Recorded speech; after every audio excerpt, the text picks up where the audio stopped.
தமிழர் திருநாளான பொங்கல் பண்டிகையை முன்னிட்டு தமிழ்நாடு அரசு சார்பாக பொதுமக்களுக்கு பொங்கல் சிறப்பு தொகுப்பு வழங்கப்படுவது வழக்கம். அதன் அடிப்படையில் வரவிருக்கும் பொங்கல் பண்டிகைக்கான சிறப்பு தொகுப்பு குறித்து இப்போதே மக்களிடையே பெரும் எதிர்பார்ப்பு ஏற்பட ஆரம்பித்துவிட்டது.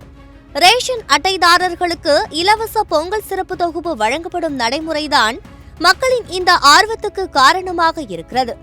ஆனால் இந்த ஆண்டும் 1000 ரூபாய் வழங்கப்படுமா அல்லது ஏற்கனவே கொடுக்கப்பட்டது போல 21 பொருட்கள் அடங்கிய பொங்கல் சிறப்பு தொகுப்பு தரப்படுமா என்பது உறுதிப்படுத்தப்படவில்லை.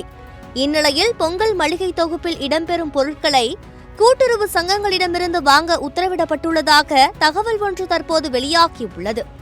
விளக்கமாக சொல்வதென்றால், கூட்டுறவுத்துறையின் கீழ் செயல்படும் சில கூட்டுறவு சங்கங்களால் மசாலா பொருட்கள், எண்ணெய் வகைகள், மாவு வகைகள் போன்றவை தயாரிக்கப்படுகின்றன. இவை கூட்டுறவு அங்காடிகளிலும் விற்கப்படுகின்றன என்பது குறிப்பிடத்தக்கது.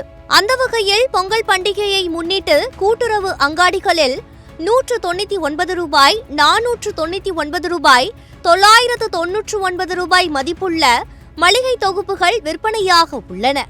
இந்த தொகுப்பில் இடம்பெற்றுள்ள மஞ்சள் தூள், மசாலா பொடி, மாவு பொருட்கள், எண்ணெய் வகைகள் போன்றவற்றை காஞ்சிபுரம், மதுரை, ஈரோடு, செங்கல்பட்டு, கடலூர், விழுப்புரம், சேலம், திருவள்ளூர், கோவை, திருவண்ணாமலை ஆகிய மாவட்டங்களில் உள்ள கூட்டுறவு சங்கங்களில் இருந்து வாங்க வேண்டும் என்று அங்காடிகளை நடத்தும் அதிகாரிகளுக்கு கூட்டுறவுத்துறை உத்தரவிட்டுள்ளதாக கூறப்படுகிறது.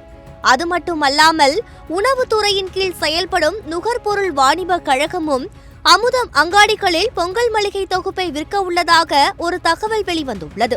கூட்டுறவு சங்கங்களிடமிருந்து இந்த மளிகை தொகுப்பை வாங்க அரசு உத்தரவிட்டால் தனியார் நிறுவனங்களிடமிருந்து அதிக விலைக்கு வாங்குவது தடுக்கப்படுவதுடன் கூட்டுறவு சங்கங்களுக்கு வருமானமும் கிடைக்கும் என்று எதிர்பார்க்கப்படுகிறது.